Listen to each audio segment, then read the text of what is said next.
আন্তরিক মোবারকবাদ। সেই সাথে আপনাদেরকে আমরা আজকে খুশি এবং আনন্দ বার্তা দিতে চাচ্ছি, সেটা হচ্ছে প্রাইভেট মাদ্রাসা অ্যাসোসিয়েশন গতকালকে যে প্রতিযোগিতা হয়েছে এখানে আমাদের প্রায় 9টি পুরস্কার অর্জন হয়েছে। তোর মধ্যে 3 গ্রুপে 3টি প্রথম স্থান এবং 1টি তৃতীয় স্থান, সেটা আরও 5টি পুরস্কার।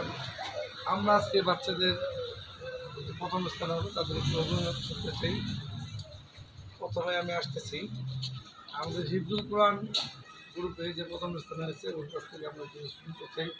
এই প্রথম স্থান হওয়াতে কেমন খুশি হয়েছে? গোলাম সানোয়ার, তুমি তোমার অভিমত ব্যক্ত করো।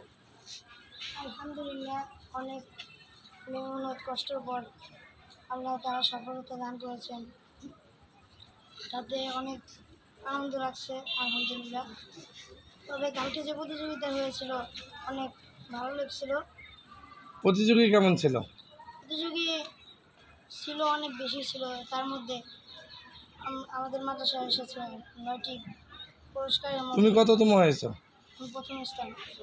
কোন গ্রুপে?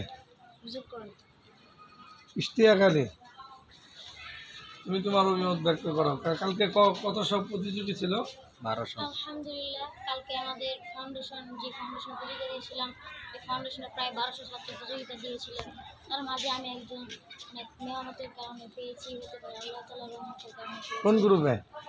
আমি হিফজুল কোরআন গ্রুপে তৃতীয় হয়েছি এবং হোসেন সাহেব গ্রুপে প্রথম স্থান অধিকার করেছি। মাশাআল্লাহ। তারপরে এই যে আমাদের বালিকা শাখার মেয়ে হোসনা সৈয়দ প্রতিযোগিতায় একটু লজ্জা পাচ্ছে। এদিকে এদিকে আসো, তুমি সালাম দাও। তুমি কততম হয়েছ? প্রথম হয়েছ, খুশি না বেজার? খুশি।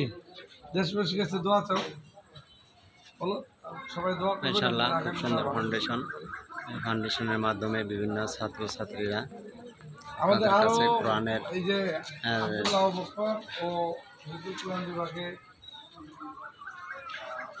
আমার সম্পর্কে জানা নেই, বাকি তাওহীদ ও 10ম স্থান অর্জন করেছে। সেই সাথে আমাদের ইসলামী সঙ্গীতে আমি রিজওয়ান